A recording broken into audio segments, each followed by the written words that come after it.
Assalamualaikum warahmatullahi wabarakatuh. Perkenalkan, nama saya Muhammad Nuryadin dari kelas Pendidikan Geografi B. Saya membuat video ini karena saya akan menjelaskan tentang Pancasila sebagai filsafat.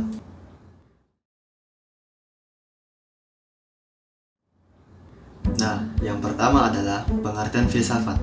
Istilah filsafat secara etimologis merupakan pedanan atau kata falsafah Arab dan filosofi Inggris yang berasal dari bahasa Yunani, filosofia. Kata filosofia merupakan kata menyemuk yang tersusun dari kata philos atau phile yang berarti kekasih, sahabat, mencintai, dan kata sophia yang berarti kebijaksanaan, hikmat, kearifan, dan pengetahuan. Pancasila dapat digolongkan sebagai filsafat dalam arti produk, sebagai pandangan hidup, dan dalam arti praktis. Ini berarti filsafat Pancasila mempunyai fungsi dan peranan sebagai pedoman dan pegangan dalam sikap, tingkah laku, dan perbuatan dalam kehidupan sehari-hari dalam bermasyarakat, berbangsa, dan bernegara. Pengertian filsafat Pancasila. Pancasila sebagai filsafat mengandung pandangan nilai dan pemikiran yang dapat menjadi substansi dan isi pembentukan ideologi Pancasila. Filsafat Pancasila dapat sebagai dasar negara dan kenyataan budaya bangsa dengan tujuan untuk mendapatkan pokok-pokok pengertiannya yang mendasar dan menyeluruh. Pancasila dikatakan sebagai filsafat karena Pancasila merupakan hasil permenungan jiwa yang mendalam yang dilakukan oleh the founding father kita yang dituangkan dalam suatu sistem. Filsafat Pancasila memberi pengetahuan dan pengertian ilmiah yaitu tentang hakikat dari Pancasila.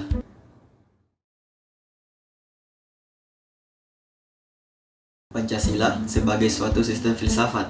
Pembahasan mengenai Pancasila sebagai sistem filsafat dapat dilakukan dengan cara deduktif dan induktif. Yang pertama adalah cara deduktif, yaitu dengan mencari hakikat Pancasila serta menganalisis dan menyusunnya secara sistematis menjadi keutuhan pandangan yang komprehensif. Yang kedua, cara induktif, yaitu dengan mengamati gejala-gejala sosial budaya masyarakat, merefleksikannya, dan menarik arti dan makna yang hakiki dari gejala-gejala itu. Pancasila yang terdiri atas 5 sila pada hakikatnya merupakan sistem filsafat. Yang dimaksud sistem adalah suatu kesatuan bagian-bagian yang saling berhubungan, suatu kesatuan yang utuh. Sila-sila Pancasila yang merupakan sistem filsafat pada hakikatnya merupakan suatu kesatuan organis. Artinya, antara sila-sila Pancasila itu saling berkaitan, saling berhubungan, bahkan saling mengkualifikasi. Dengan demikian, Pancasila sebagai sistem filsafat memiliki ciri khas yang berbeda dengan sistem filsafat lainnya seperti materialisme, idealisme, rasionalisme, liberalisme, komunisme, dan sebagainya.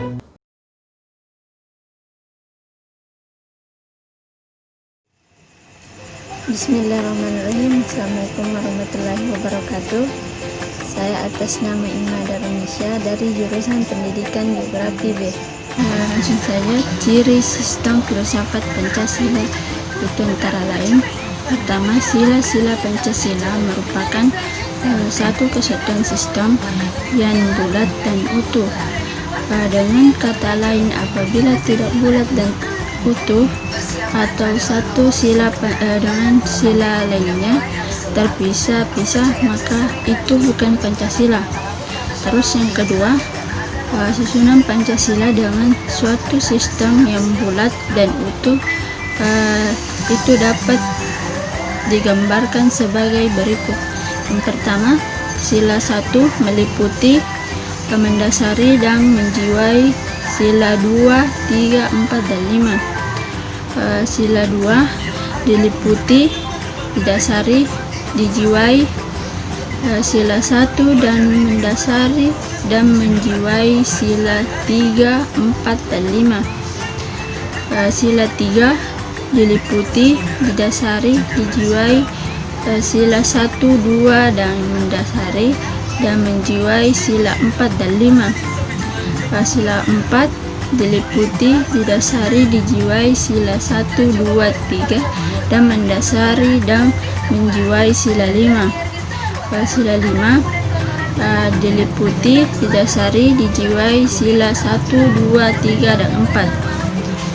Selanjutnya, inti sila-sila Pancasila meliputi membahas Pancasila sebagai filsafat, berarti mengungkapkan konsep-konsep kebenaran Pancasila yang bukan saja ditujukan pada bangsa Indonesia, melainkan juga bagi manusia pada umumnya. Wawasan filsafat meliputi bidang atau aspek penyelidikan ontologi, ekspiologi, dan aksiologi.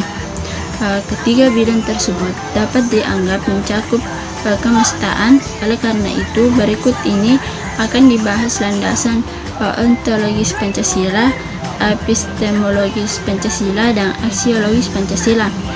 Tuhan yaitu sebagai kuasa prima. Pertama, manusia yaitu makhluk individu dan makhluk sosial. Yang kedua, satu yaitu kesatuan memiliki kepribadian sendiri. 3, rakyat yaitu unsur mutlak dengan negara yang harus bekerja sama dengan gotong royong. 4, adil yaitu memberi keadilan kepada diri sendiri dan orang lain yang menjadi haknya.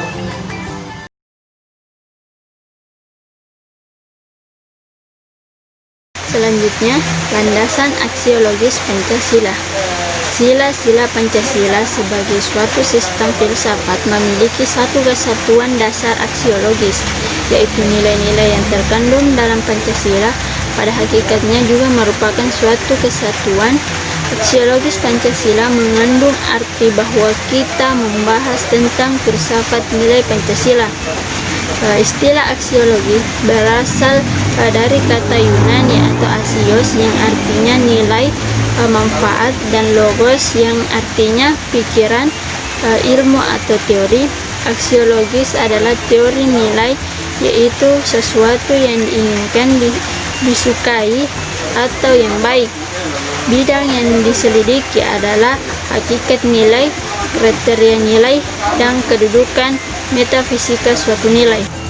Dalam filsafat Pancasila disebutkan ada 3 tingkatan nilai, yaitu pertama nilai dasar, yang kedua nilai instrumental, yang ketiga nilai praktis.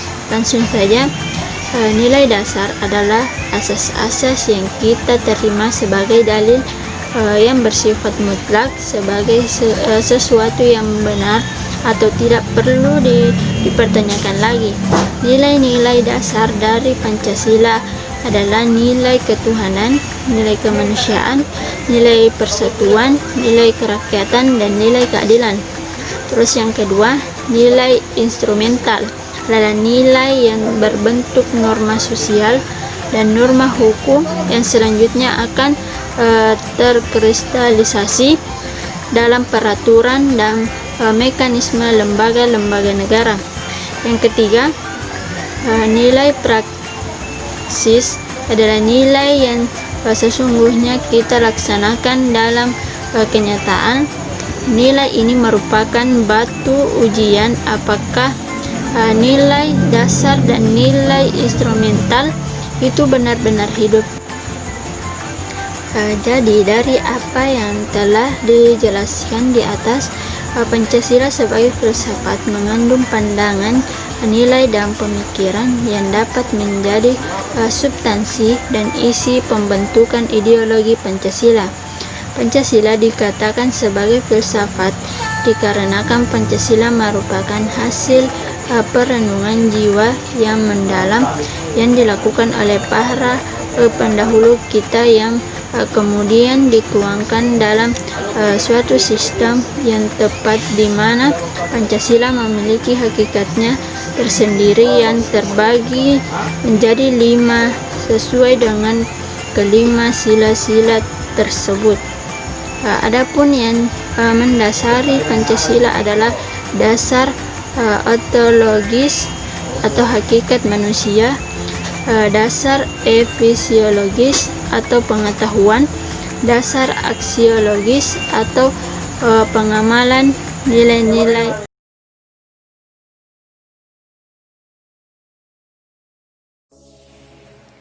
Bismillahirrahmanirrahim. Bismillahirrahmanirrahim. Assalamualaikum warahmatullahi wabarakatuh. Perkenalkan, nama saya Dwi Putri Nilakanti. Pada kesempatan kali ini, saya akan melanjutkan penjelasan dari teman saya mengenai landasan ontologis Pancasila. Ontologi, menurut Aristoteles, adalah ilmu yang menyelidiki hakikat sesuatu atau tentang ada, keberadaan, eksistensi, dan disamakan artinya dengan metafisika. Adapun masalah dalam ontologi, yang pertama, apakah hakikat sesuatu itu? Yang kedua, apakah realitas yang ada tampak ini suatu realitas sebagai wujudnya yaitu benda? Yang ketiga, apakah ada sesuatu rahasia di balik realitas itu sebagaimana yang tampak pada makhluk hidup? Bidang ontologi menyelidiki tentang makna yang ada atau eksistensi dan keberadaan manusia, benda, alam semesta atau kosmologi metafisika. Secara ontologis, penyelidikan Pancasila sebagai filsafat dimaksud sebagai upaya untuk mengetahui hakikat dasar dari sila-sila Pancasila. Pancasila yang terdiri dari 5 sila, setiap sila bukanlah merupakan asas yang berdiri sendiri-sendiri, melainkan memiliki satu kesatuan dasar ontologis. Dasar ontologi Pancasila pada hakikatnya adalah manusia yang memiliki hakikat mutlak, yaitu monopluralis atau monodualis, karena disebut juga sebagai dasar antropologis. Hal tersebut dapat dijelaskan bahwa yang berketuhanan yang Maha Esa, yang berkemanusiaan yang adil dan beradab, yang berpersatuan, yang berkerakyatan, yang dipimpin oleh hikmat kebijaksanaan dalam permusyawaratan perwakilan, serta yang berkeadilan sosial pada hakikatnya adalah manusia. Sedangkan manusia sebagai pendukung pokok sila-sila Pancasila secara ontologis memiliki hal-hal yang mutlak, yaitu terdiri atas susunan kodrat, raga, dan jiwa, jasmani, dan rohani. Sifat kodrat manusia adalah sebagai makhluk individu dan makhluk sosial, serta sebagai makhluk pribadi dan makhluk Tuhan yang Maha Esa. Maka, secara hierarkis, sila pertama mendasari dan menjiwai sila-sila Pancasila lainnya. Hubungan kesesuaian antara negara dan landasan sila-sila Pancasila adalah berupa hubungan sebab akibat. Yang pertama, negara sebagai pendukung hubungan, sedangkan Tuhan, manusia, satu, rakyat, dan adil sebagai pokok pangkal hubungan. Yang kedua, landasan sila-sila Pancasila yaitu Tuhan, manusia, satu, rakyat, dan adil adalah sebagai sebab, dan negara adalah sebagai akibat. Kemudian, landasan epistemologis Pancasila. Epistemologi adalah cabang filsafat yang menyelidiki asal, syarat, susunan, metode, dan validitas ilmu pengetahuan. Epistemologi meneliti sumber pengetahuan, proses dan syarat terjadinya pengetahuan, batas dan validitas ilmu pengetahuan. Epistemologi adalah ilmu tentang atau teori terjadinya ilmu atau science of science.